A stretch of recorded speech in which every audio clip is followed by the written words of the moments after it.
Understand this is no accident. You feel it, don't you? The quiet call inside your chest, the silent burden you carry for others, even when no one sees it. The pain in someone else's eyes that you feel as if it were your own, the instinct to protect, to heal, to bring peace into rooms no one even noticed were chaotic. You were sent to save a fallen angel in silence. And I know you don't speak of it often. How could you? How does one explain such an invisible mission? But I see you. Let me tell you a story. Many years ago, when I was younger, I met a man in great despair. He had once been a great leader, a voice for justice, a bringer of light, but something happened. He lost his way, betrayals, heartbreaks, a deep wound in the soul that no medicine could touch. People saw him and turned away. But something in me couldn't. I didn't know why, but I sat with him. Not with advice, not with answers, just presence. Day after day, I returned in silence, bringing tea, lighting incense, sitting in stillness beside a soul drowning in their own storm. And one day, he looked at me with tears and whispered, "I thought I was forgotten." That was the moment I understood. Sometimes we are sent not to preach, not to fix, but to simply remind someone that they are not alone. That even in their fall, they are seen, that their light, though buried, still exists. That is what you're doing. You, chosen one, are not here to make noise. You're here to hold space. To hold space for a soul who has forgotten their wings. You may not even realize it, but your presence is the medicine. Your calm is the lighthouse. Your love, quiet, unwavering, is more powerful than thunder. Now listen closely. Often, the fallen angel you are meant to save does not even look like an angel. They may be rude, closed off, even hurtful. They may resist your kindness. They may reject your help, but this is the nature of pain. It builds walls. Do not mistake their thorns for truth. Within them still lies the divine. Your silence, your understanding is breaking through. But I know this path is not easy. You feel tired sometimes, don't you? Worn from giving, from caring, from being strong for everyone else. You wonder if anyone sees you. Let me assure you they do. And more importantly, the universe does. You are supported in ways you cannot imagine. What you give in silence is returned in light. It may not come when you expect it, but it comes. Your soul signed up for this, not to be a savior in the spotlight, but a healer in the shadows. You are like the moon, quiet, glowing, gently influencing tides without ever demanding attention. And you were sent, not just for them, but for your own growth. Every soul you help mirrors something in you that needs love. That man I sat beside, in saving him, I saved the broken part of myself I never acknowledged. In comforting him, I healed the orphaned voice inside me that longed for quiet companionship. So I ask you now, who is the fallen angel in your life? It may be someone close, a partner, a parent, a friend, or perhaps it's you. And if it is you, know this, even chosen ones fall, even light bearers dim, and even those sent to save others need to be held to. That is why we have each other. You are not alone. Take a moment now, close your eyes, breathe in deeply. Feel the warmth in your chest as you remember you are part of a divine cycle, giving and receiving, falling and rising, losing and finding. There is no shame in being the one who holds others, and there is no weakness in needing to be held. I remember one night in the monastery. I was young and overwhelmed. I felt useless, like I had nothing left to give. One of the elder monks came to me and said only this: the bamboo does not break. When it bends, it simply bows to the wind until the storm passes. You are that bamboo.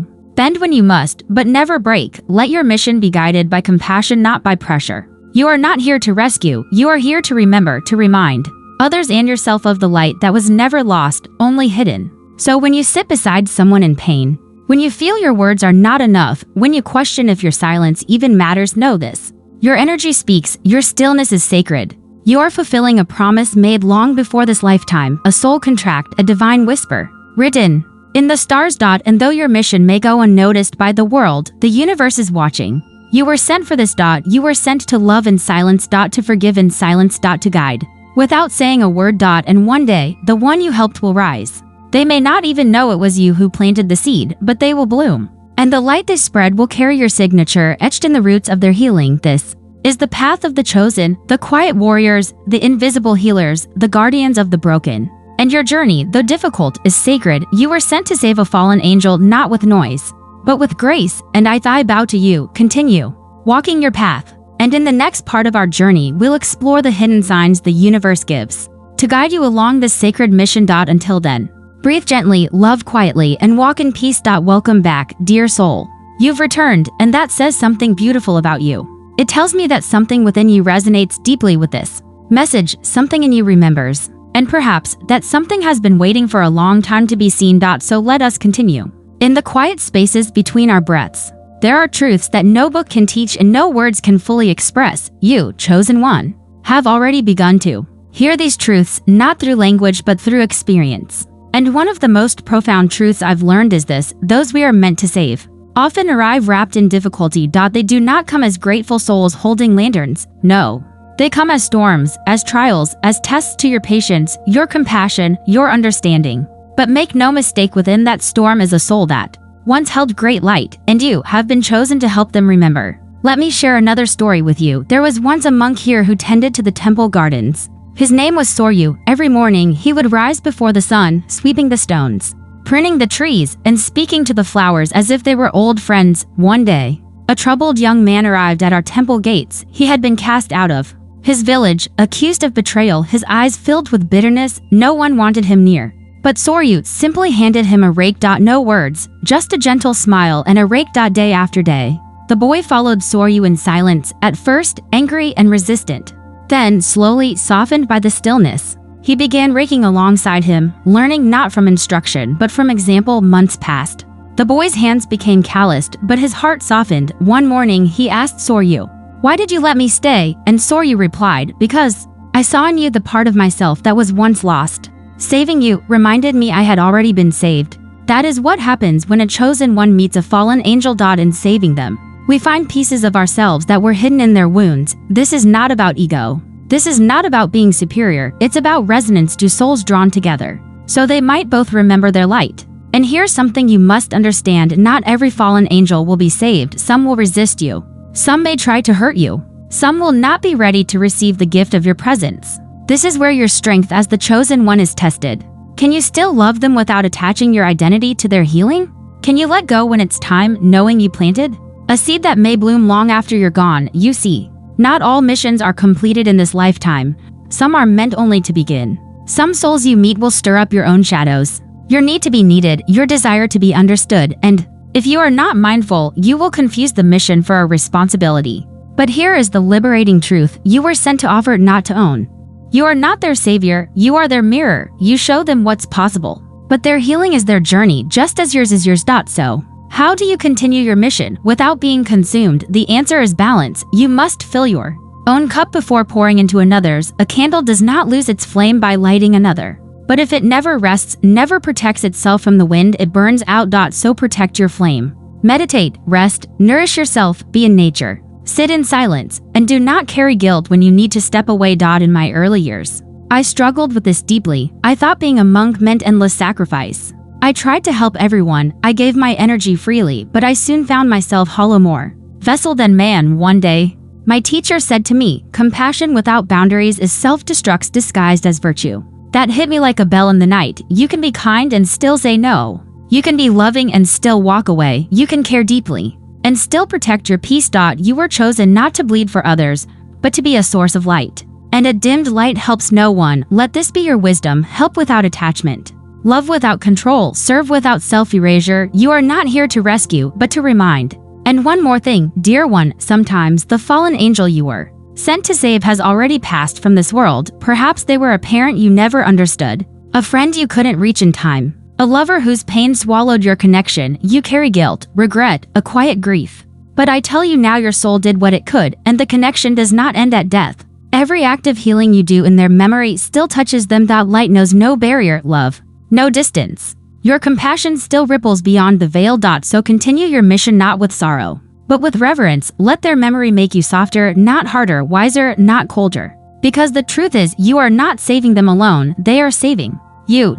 In your effort to lift them, you are becoming more than you were. You are becoming whole. You are becoming the angel they once were. And in this sacred cycle, the divine unfolds. So I ask you again, who have you been sent to serve in silence? What fallen angel is walking beside you, unaware that their return to light begins with your presence? And just as importantly, what part of you needs to be held in that same grace? You see, chosen one, this journey is not one-directional. As you offer healing, you receive it. As you love, you are loved. As you hold space, you are also being held. This is the sacred paradox. And in the next chapter, we will explore the hidden signs, those sacred whispers from the universe that confirm you are on the right path. You'll begin to recognize divine signals in your dreams, in your relationships. Even in your moments of silence, you'll learn how to read the language of the soul.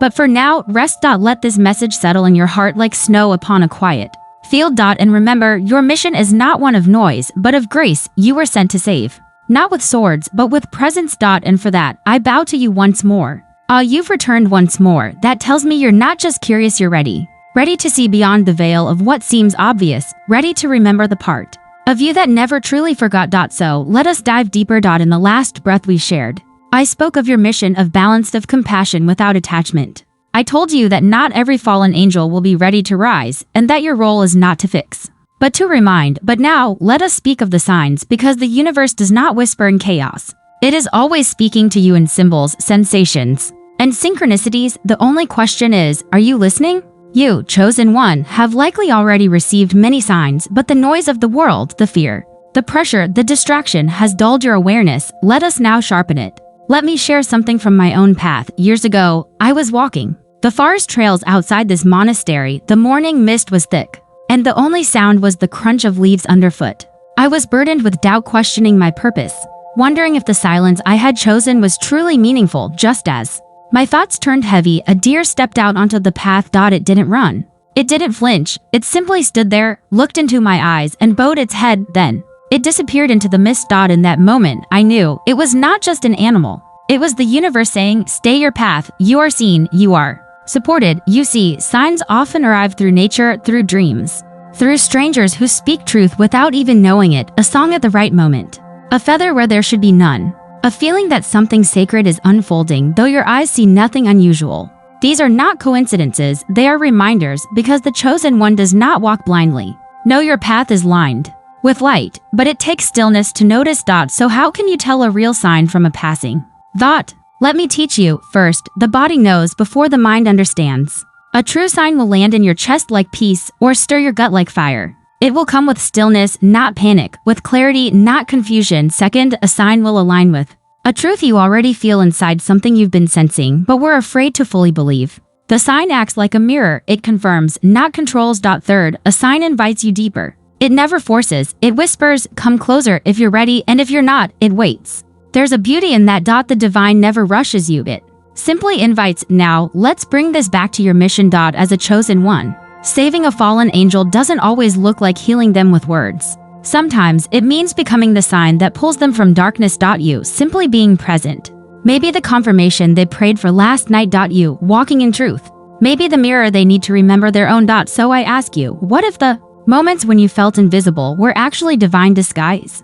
What if you were hidden, to observe without being seen, to love without being praised, to serve without being worshipped? Because chosen ones are often concealed not because they are less, but because their work is sacred, and sacred work must be protected. I remember one student who came to this monastery in silence. She spoke not a single word for her first 3 months. Others thought she was antisocial, but I saw in her eyes something ancient, something aware. One evening, a young boy from the nearby village came crying to the temple. He had lost his mother. The monks tried to console him, but he wouldn't calm down. And then that silent girl walked over. She sat next to him, didn't say a word, just sat there and held his hand. He wept in her presence, deeper than before. And then peace returned to him. That night, she finally spoke. She said, I was waiting for the one who needed silence more than words. That is a chosen one. That is a quiet savior. So don't measure your worth by how loud your impact seems. Sometimes the loudest healing happens in the quietest moments. Now, let us speak of the temptation that haunts every chosen one. The temptation to give up. There will be days when your path feels lonely, when the ones you were sent to help push you away, when the burden of awareness feels too heavy to carry. You may ask, why me? Let me answer as simply as I can. Because you're strong enough to carry what others cannot. Because you've already walked through fire and still found compassion in your ashes. Because you've seen both shadow and light and still choose to serve the light. You were chosen. Not because you are perfect, but because you are willing. Willing to love without being loved in return. Willing to show up even when unseen. Willing to walk forward even when the road disappears beneath your feet. And here's the paradox. The more you give without expectation, the more you receive what you've always truly needed. Not applause, not recognition, but alignment. A deep sense that your soul is exactly where it needs to be. That is the reward of the chosen one. And now, as we come to the edge of this part of our journey together, I ask you, are you willing to trust the signs? Are you willing to keep walking even when the world doesn't understand your footsteps? Are you willing to save the fallen angel not with noise, but with presence, grace, and silent strength. Because the truth is, chosen one, the world doesn't need more noise. It needs more presence. More peace, more people like you. You are not alone in this, even as you walk in silence. The heavens walk beside you, even as you save another. You are being watched over. And in the next chapter, we will enter the deepest chamber of this journey. We will explore the inner sanctuary of the chosen one, how to protect your energy, restore your spirit, and stay aligned with your higher calling in a chaotic world. We'll talk about spiritual fatigue, divine timing, and the rare moment when a fallen angel becomes your teacher. But for now, rest your spirit, place your hands over your heart, close your eyes,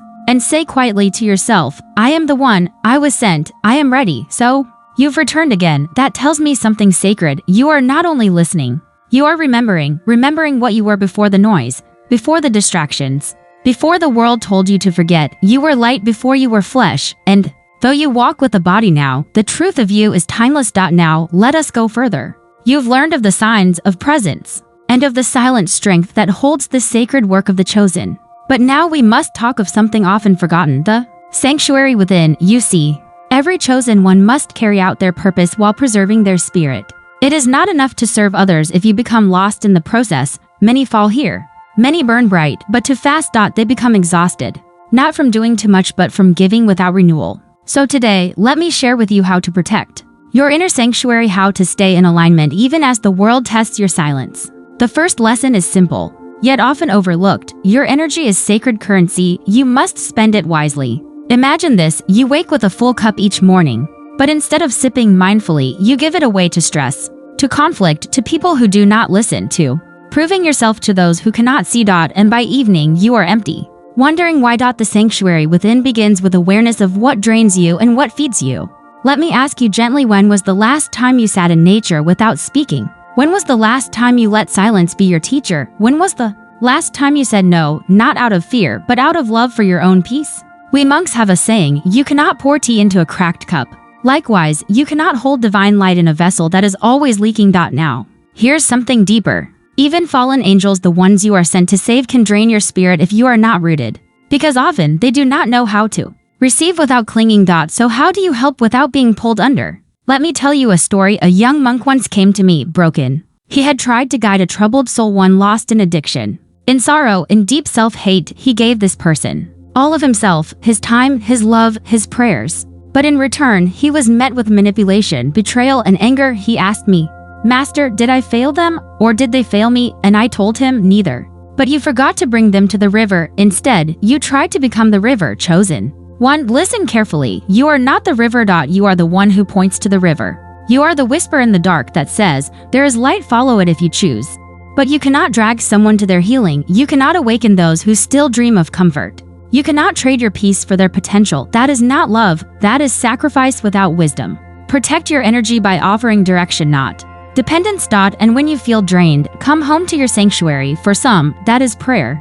For others, meditation, solitude, ritual, or sacred creativity. For me, it is the sound of the bell echoing through the trees at dusk. That tone reminds me, I am not here to fix the world. I am here to be whole in it. Now, let us speak of spiritual fatigue, another shadow that follows those with great light. When your soul is tired, everything feels heavy, even joy becomes hard to hold. You become irritable, disconnected, lost in thought. You forget why you began this path, and in those moments, your ego will whisper, give up, it's not worth it, no one sees you. But your soul will whisper back, rest, don't quit, be still, not silent, return, don't run. The difference between quitting and resting is sacred. You are allowed to step back. You are allowed to refill. Even the sun rests each night. Let me remind you, divine timing does not rush. What is for you will not pass you, even if you pause to heal. Now, something even more mysterious I must share. There may come a time on your path when the fallen angel you were sent to help becomes your teacher. Yes,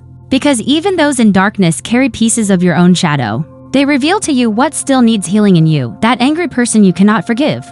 Perhaps they carry your lesson in compassion, that soul who rejected your light.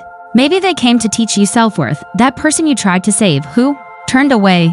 They may have been placed in your life not to be healed but to help you remember your boundaries, your truth, your path. Sometimes the one you were sent to save ends up saving you in ways that words cannot explain. And this, dear one, is the great mystery of divine roles. The teacher and the student are always shifting. The healer and the healed are reflections, the chosen one and the fallen angel. are 2 points on the same spiral. You rise, they fall, you fall, they rise, and through it all, grace weaves both of your stories into something holy. So I say this to you. As we near the closing of this page, do not fear your own fatigue, do not mourn your pauses, do not shame your need for solitude, for in protecting your sanctuary, you strengthen your calling, and when you walk in full presence, even in silence, your footsteps echo in realms you cannot yet see. You are still being guided, still being watched over, still being poured into, especially when you think you've run dry. Now, take a slow breath, let the stillness embrace you, feel your feet on the ground, your heartbeat, your breath. You are not lost, you are not late,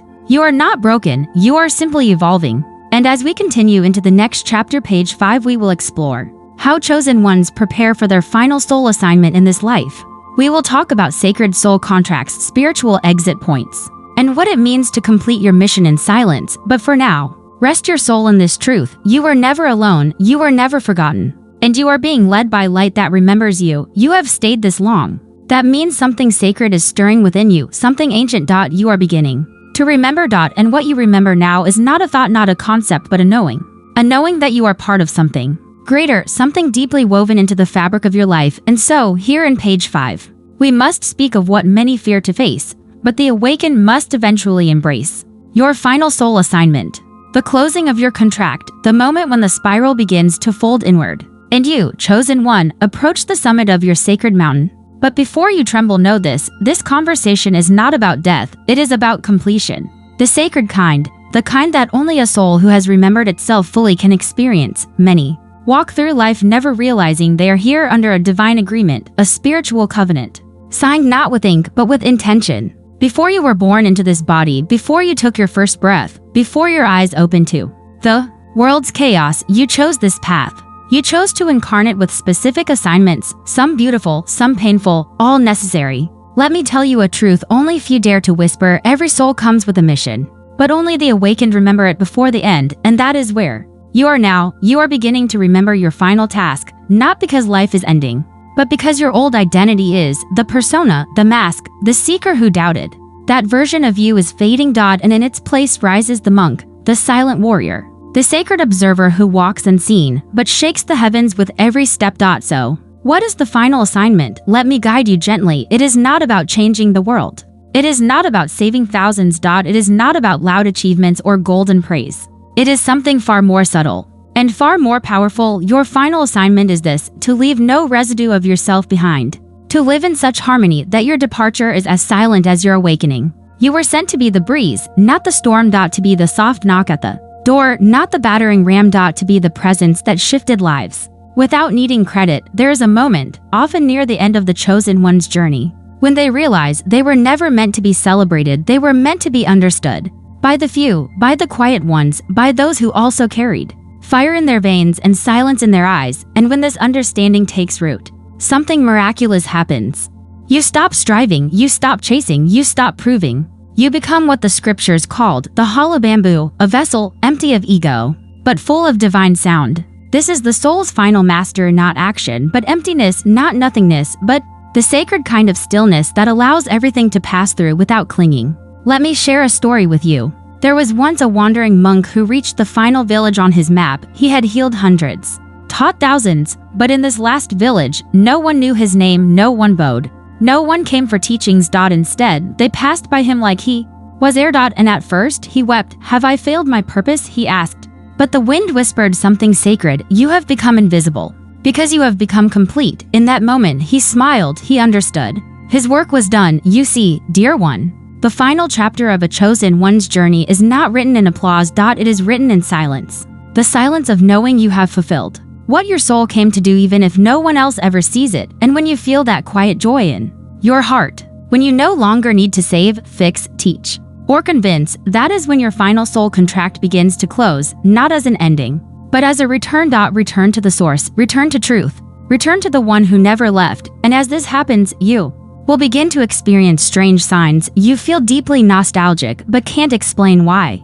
You are drawn to solitude. Even more than before, time feels strange, either too fast or completely still. You start remembering old dreams, past lives, or childhood feelings of floating. You meet others who feel strangely familiar, like echoes of ancient bonds. These are not coincidences, they are preparation. Your soul is adjusting its frequency, readying itself for either the final act or the next great transformation. But please hear this, your assignment is not complete until you love without attachment, give without losing, and leave without fear. That is your ascension. That is how the fallen angel finds flight through your quiet guidance. That is how your soul becomes fully luminous. So, as we prepare for the final part of this sacred conversation, the last page, I ask you, take one more deep breath, feel your presence, not as a body, but as a light being temporarily walking as human. You are almost at the summit. And what lies beyond it is not the end, but the awakening of everything you truly are. In the final page, page 6, we will explore the secret of the soul's final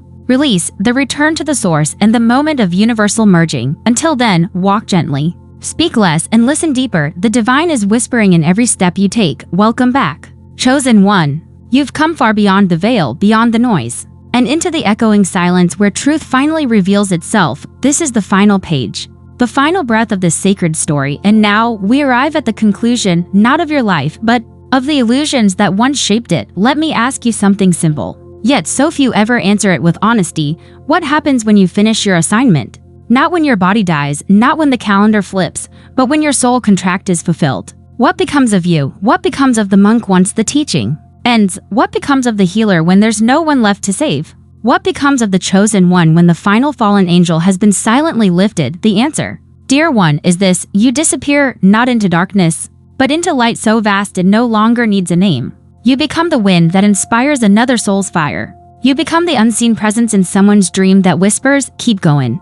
You become the reason someone chooses love instead of fear, even though they never know your name. That is the highest honor, to become nameless, to serve invisibly, to love silently, and to leave no trace but peace. This is the legacy of the awakened. Let me share a story, a final one. There was an old monk who lived alone in the mountains. He spoke to no one, he rarely ate. He sat for hours, simply watching the sky. One day, a curious traveler found him and asked, "Master, what have you done with your life?" The monk smiled gently, his eyes shining like to ancient stars, and replied, "I've undone it." The traveler was confused. "Undone it? What does that mean?" The monk looked at the horizon and said, "All that I once thought I was, my name, my fears, my needs, my wants, I gave it back to the wind. I emptied the bowl, and now I am just a reflection of whatever truth appears." That is the final message I offer you today. Undo yourself, not out of pain, but out of peace. Let go of your name, let go of your role. Let go of the weight you carried so nobly. You have fulfilled what you came to do. The angel you were meant to save is flying again, even if they never knew it was you. And now it's time to return. Return not to heaven, but to wholeness. You see, chosen one, heaven isn't a place above the clouds. It is the state of being where nothing is missing and nothing is needed. It is the sacred moment when you stop trying to become, because you finally remember you always were. So breathe with me now. Inhale presence. Exhale identity. Let go of your final mask. Let go of your last question. Let go of the need to know what comes next, because here at the end of this conversation, there is only stillness. And in that stillness, you will feel the final truth vibrate through your being. You were not sent to save the fallen angel. You were sent to become one who fell so they could rise again. One who forgot so they could remember deeply. One who suffered so they could walk with compassion.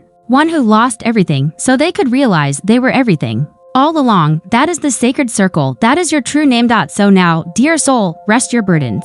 You have walked the path, you have completed the journey, and you may finally let go. You may smile at the sky and say, I remember now who I am, not a title, not a body, not a mission, but a presence, still, whole, aware. The divine made visible through you. So walk gently now. Let each step be a silent prayer. Let each breath be a song of gratitude, and let your life, what remains of it, be lived not in urgency, but in peace. Because the fallen angel you came to save was always you, and you, dear one, are now free. Go now, be still, be whole, be home. This is the end of the story, but the beginning of eternity.